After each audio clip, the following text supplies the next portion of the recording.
Hey folks, it's the 22nd of September and we are discussing the second half of chapter 9, that's IX, and this has to do with the First Persian War with the Greeks, specifically Athens.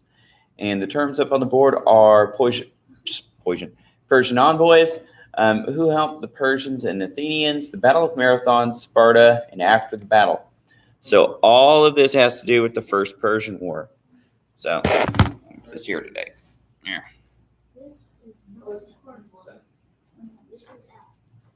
So make sure you know this, because you on your next test in about 3 weeks or so, you're going to have a question over the First Persian War. And your quiz next week. I did. There we go. So your quiz next week is also going to have vocabulary terms off of this too. So make sure to pay attention to this. All that good stuff. Now tomorrow, since I'm going to be out, I'm going to give y'all a little something to do. But when you're done with crossword puzzle, Yeah. Aren't you a little big for that? No, it's where we can fill in the words about all the terms. I thought crossword puzzles were for people who were like Like you use definitions. either this big or post-retirement. That's how tall I am. Exactly. We gotta plan for our future. Plan for your future. So you need to do crossword puzzles. You We need should do to that, but we should do a word search. word search. No.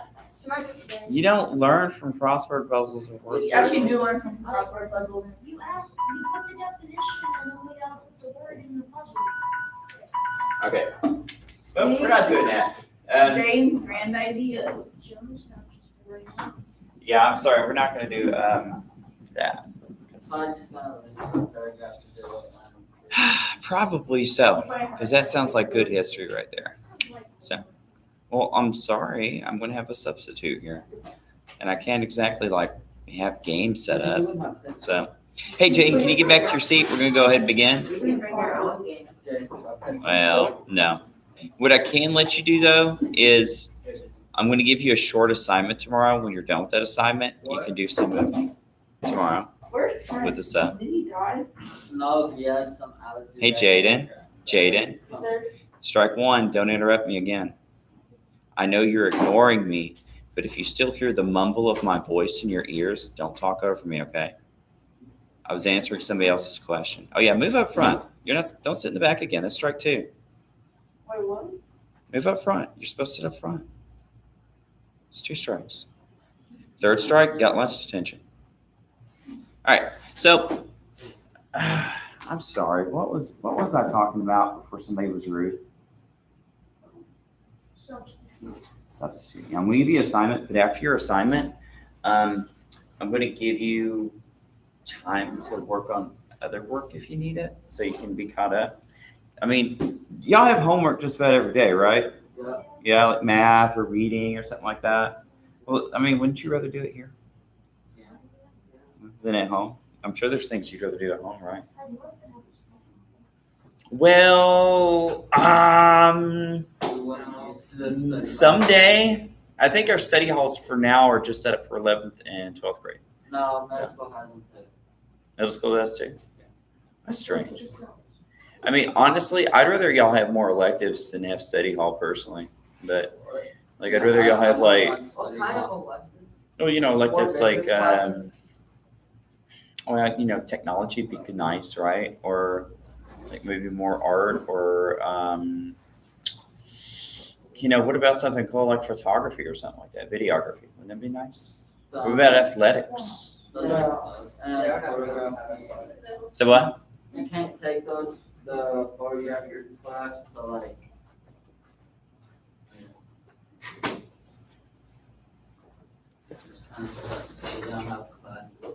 Well, a lot of places that do videography and stuff, you have to have a room set up for it.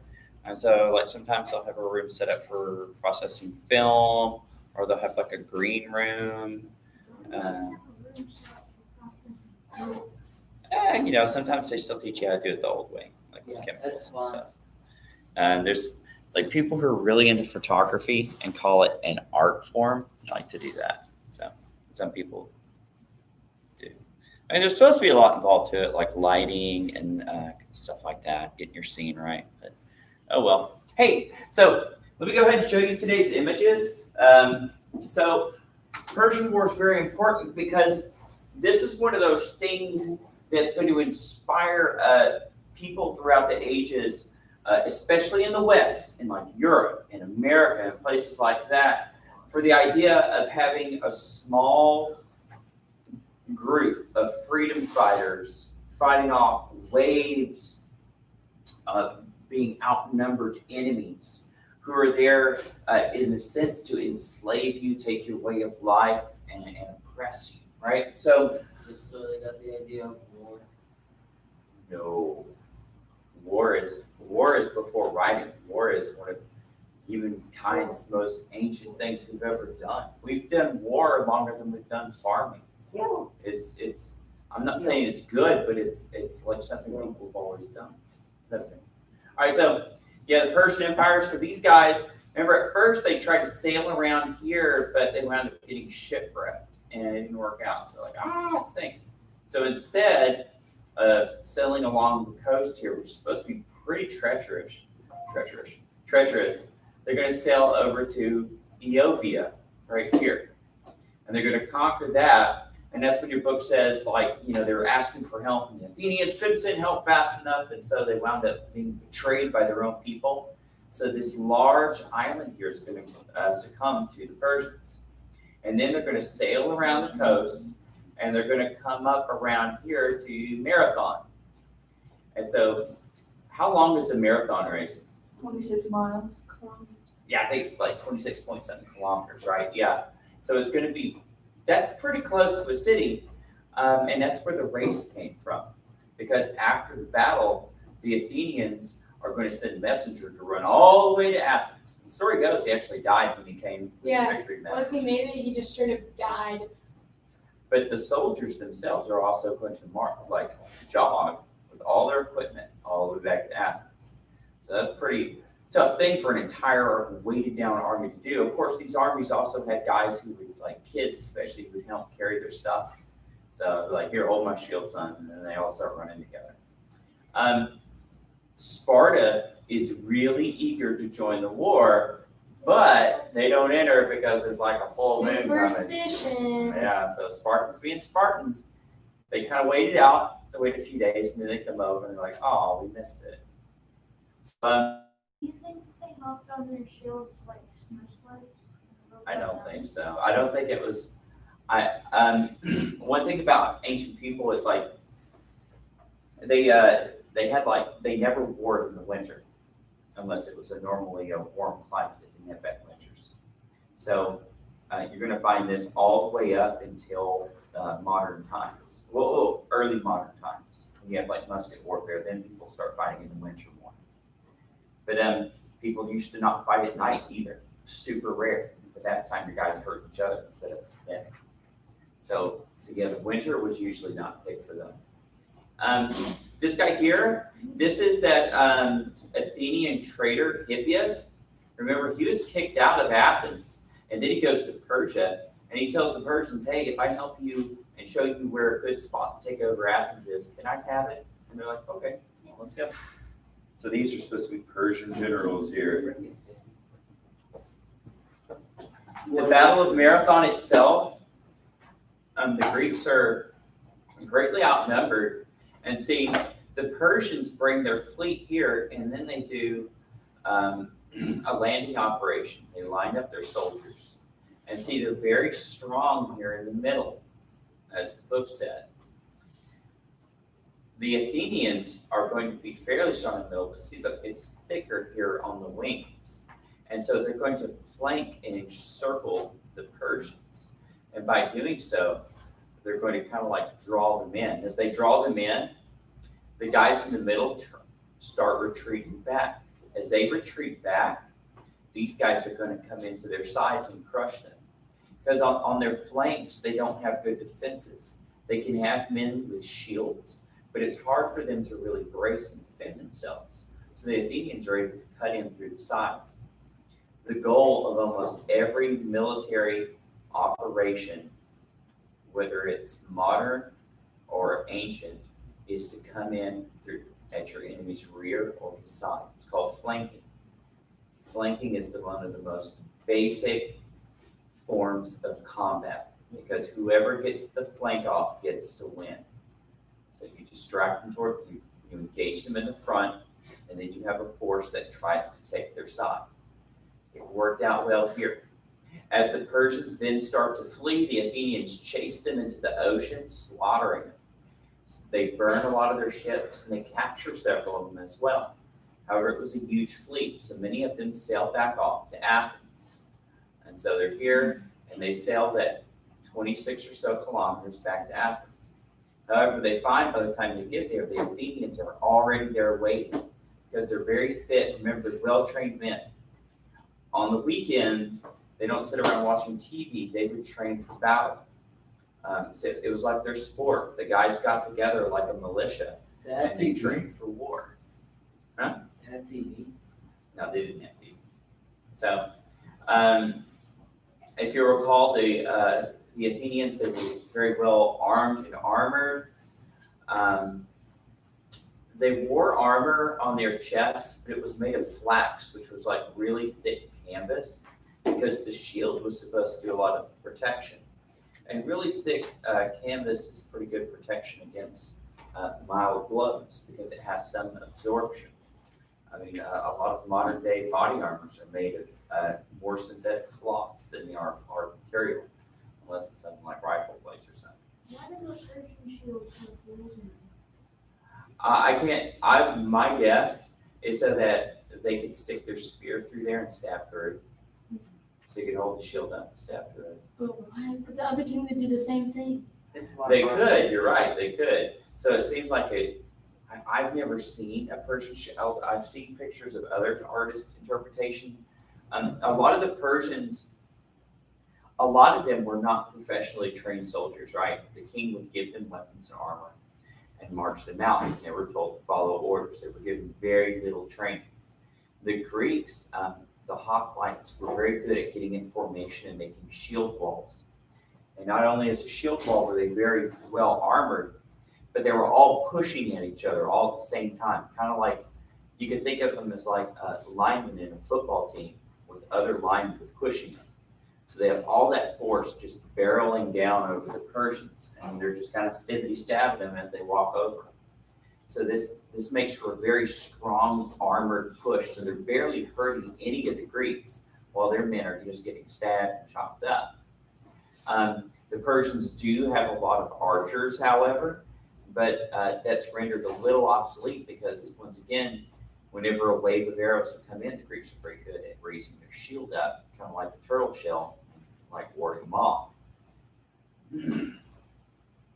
This is the hill for the Athenians at the Battle of Marathon that they buried their dead and a lot of their trophies in. How they found any bodies? I don't know if they exhumed it, but we do know that for major battles, Greeks do this. You'll find it in the Iliad, they have burials where they do things like this as well. The columns are gone though. They So, also like, burned them. here you can see a piece of it. Yeah. So here you can see a piece of the column here that's left. So the columns that they made went away over millennia, because this is like over 2,000 years ago. Here's the messenger. So He dying. yeah, so and the thing is about running marathons is like that's a really long run for a lot of people. Nowadays, a lot of people run marathons for fun. Endurance athletes, it's a pretty common thing. A lot of people do it. But back in the day, not that many people did it. In fact, when they brought back marathons about 120, 140 years ago, a lot of the first marathon runners would die because they didn't know how to train for it. They didn't know about nutrition, hydration, stuff like that. So they would just run a little bit and they'd try to run the full 26 kilometers. Sometimes they'd have like heat strokes, or they'd have a heart attack or something like that. Well, are you technically allowed to stop running? Like, if you really need to stop running the marathon? I think, yeah, for your health, yeah. Not in Greece. And well, he wasn't. They were like, go as fast as you Yeah, he humanly probably can. did. Yeah, he probably just dead sprinted until his body was just exhausted. And then just who knows. But yeah, he brings the good news. So the Greeks are happy. They get to get their city ready for a counteroffensive to make sure that they're not invaded. But then the army shows up and they scare off the rest of the Persians, who go back home very unhappy. And the emperor will be most unhappy about that. What about that guy? So- It was the 300. That's the Second Persian War. That's the next chapter. So we'll talk about that. We'll talk about that Thursday, I think. So yeah, Thursday, because not tomorrow. Now I might have you read. I'm thinking about having you read first-hand account of the 300 tomorrow. The Spartan 300. They're at the Battle of Thermopylae, where they held off thousands and thousands of Persians to buy time for the Greeks. It was like the Greek version of the Alamo. So, hey, Jonas, can you get your foot down? Thank you. Yeah, well, the Spartans, remember, they showed up late. They're like, they missed out on the fight. And that's going to make Spartans just ended for the fight. They're in it for the fight. And remember, they don't like the Persians either, but they miss out. But hey, let's start on the first part. What's an envoy? Is that like a surrender thingy? It's a messenger. Hey, Jane, can you say that for me? It's like earth, and it means something from like earth and water. Yeah, what's earth and water mean? Surrender. Surrender. Yeah, that means we get to have your land and your water, which is life. So yeah, these are messengers.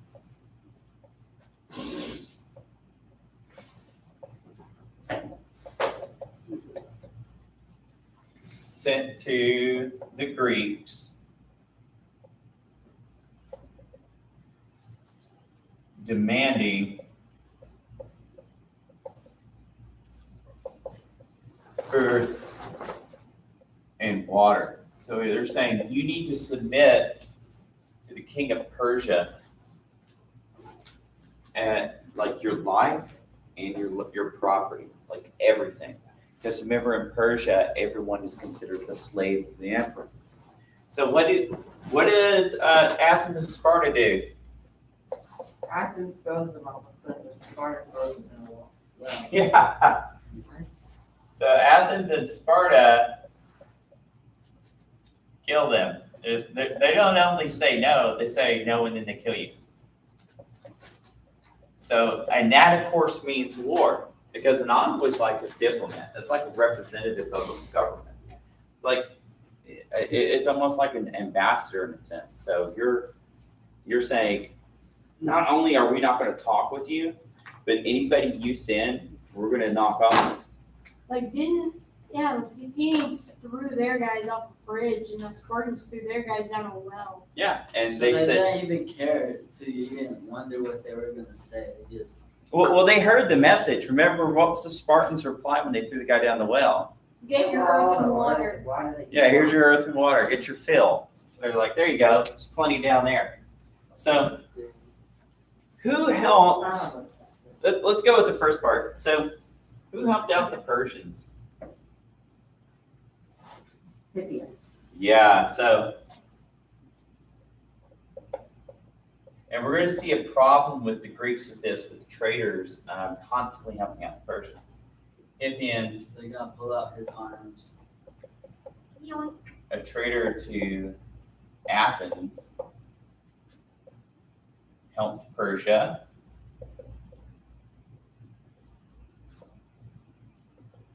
It's funny how they wanted Athens, then gets killed. Yeah. Now, who's going to help out Athens? It was another city. They sent 1,000 soldiers, if you remember. Yes, sir. That's really. Oh my god. Tell me.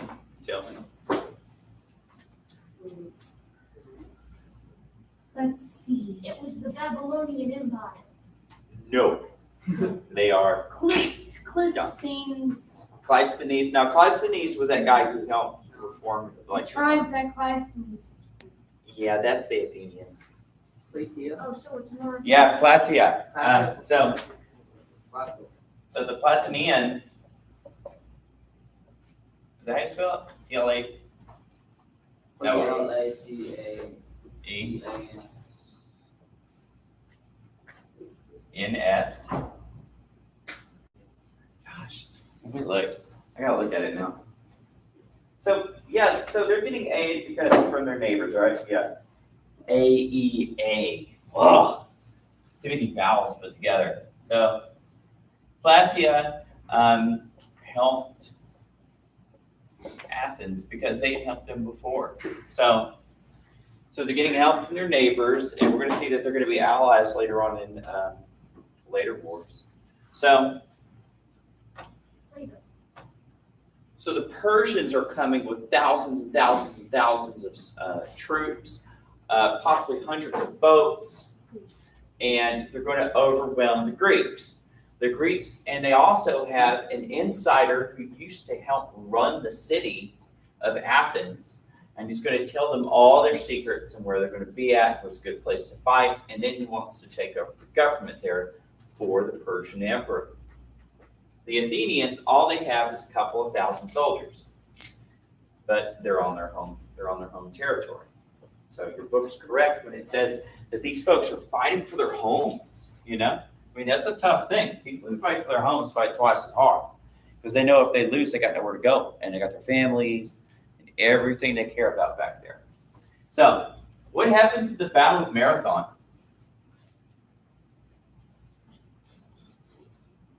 Greeks won.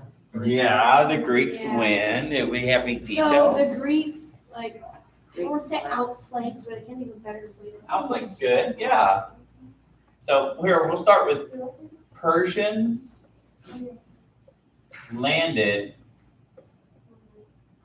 near Athens. And then we'll add that part. They blocked them from the ocean.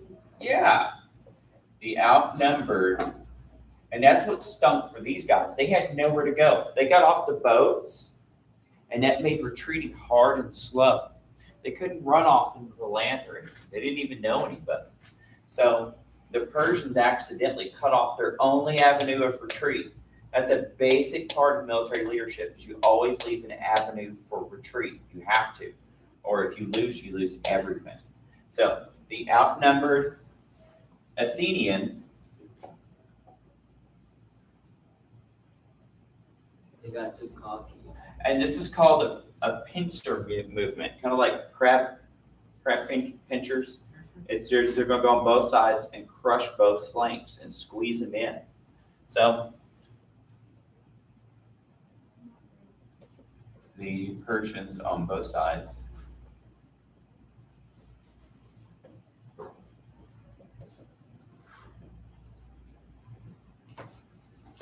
And yes, you're right. Cut off Persians from their fleet. So they couldn't even sail home, many of them. However, they had just enough of an army to sail to Athens. And that's when we have the famous marathon runner warn them, tell them of the victory, and then the rest of the army slowly catches back up. They make it in time to stop an invasion of their homes. So cool stuff, cool stuff. So, however, not everybody got to participate. So, what was Spartan? Sparta's excuse. The full moon superstition. Yeah. So, What was up with full moons for Greeks? I don't know. Werewolves. See, I always thought it had something to do with more of I think it was a full moon, but it was a full moon that they had a religious festival for, or something like It that. was like, what's it? Summer solstice. Yeah.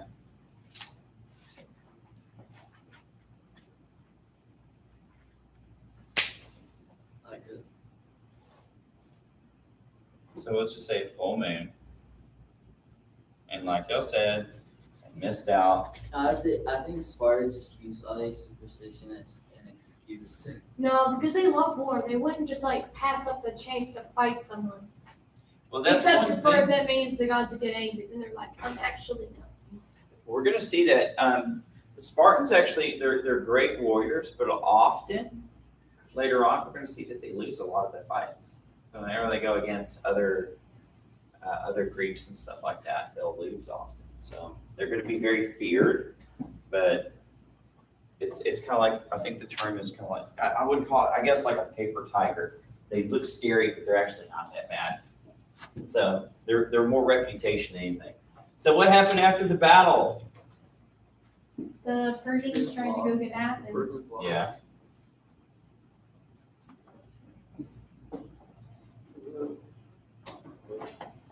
Yeah, the Persians sailed for Athens. But the Athenians were already there. Yeah.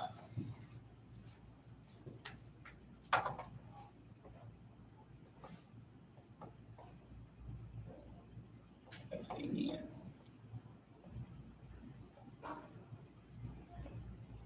Got there first. Hey, cool.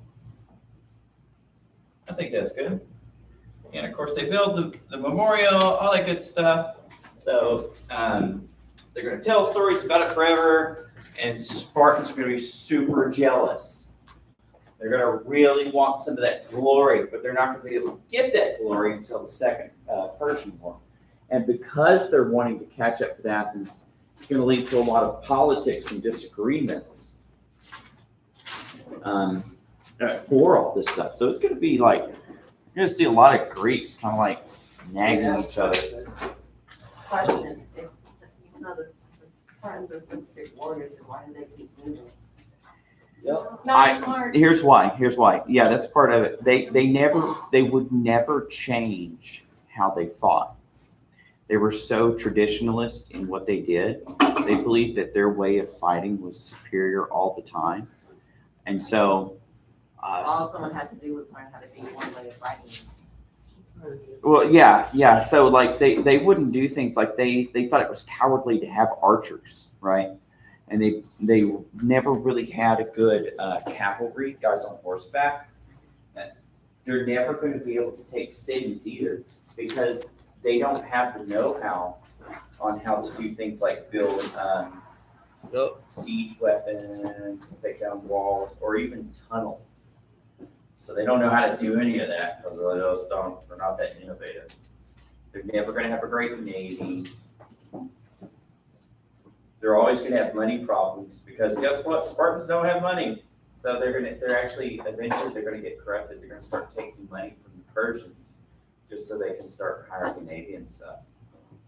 Let's see. All right, we got the picture of our notes and we'll put that up on the Google Classroom. Hey, that's going to do it for our lecture for today.